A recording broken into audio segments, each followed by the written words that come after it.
My Lord, Your Ladyship, the sole purpose of conservatory orders under Article 23 of the Constitution, which gives this court power to issue conservatory orders, is to preserve the substratum, the subject matter of the petition. Here, what is being preserved is the right, constitutional right of the Deputy President, who has challenged the impeachment for violating his rights, seeks to have that impeachment vacated and quashed. That is what needs to be preserved, and that is the purpose for which 3 judges issued conservatory orders, or 2 judges issued conservatory orders.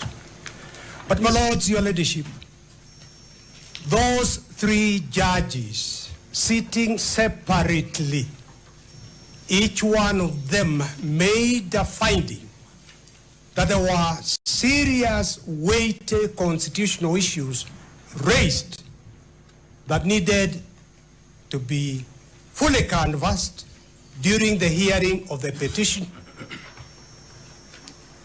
for the court to have the opportunity to give a considered decision on those issues, and therefore gave conservatory orders to preserve the subject matter so that the Deputy President remains in office. There is no vacuum, there is no insecurity. My Lord, the best guarantor for security is observance of the rule of law, constitutionalism, and the Constitution. And this is the court that has that weighted duty of ensuring that that happens.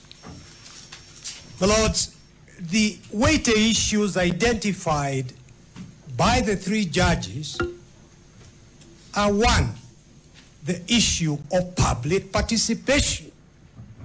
The petitioner here says the public participation was a sham. We will be going into that through my colleagues. I'm just saying the weighty issues here.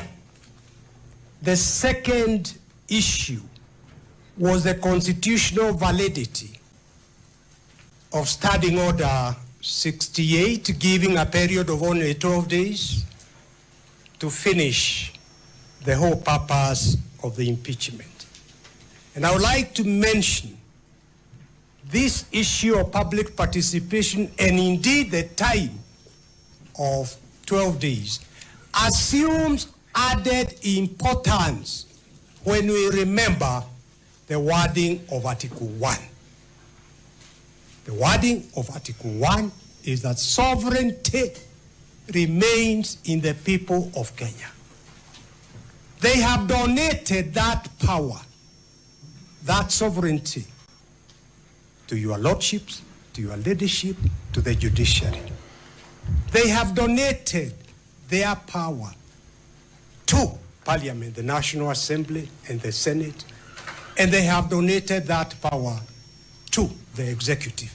But the people of Kenya remain sovereign. That is why there must be adequate public participation in terms of the decision in the British tobacco case. The third issue was proof, the threshold, serious violations of the Constitution, which the Deputy President says do not exist in his place. Our opponents will be pointing out to you where it is that undermining the President is one of the grounds. My lords, the people of Kenya, in retaining sovereignty in themselves, elected leaders members of parliament, senators, deputy president, the president, to serve them. They are the employers. The deputy president, the president, the members of parliament are employed by the people of Kenya. And therefore, the people of Kenya have got a right to see how the people they have employed are discharging the duties they have been given. We look up to you, my lords, your leadership,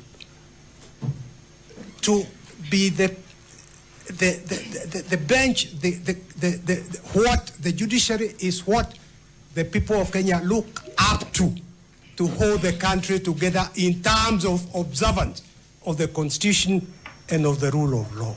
The people of Kenya, in electing the deputy president and the president and the senators and everybody else who is elected, they were not electing to go back to imperial presidency. And it is for this court to ensure that we do not go back to the imperial presidency where the Constitution and the rule of law are replaced by the wishes of one individual. I hand over to my colleague, Elisha Ongoya.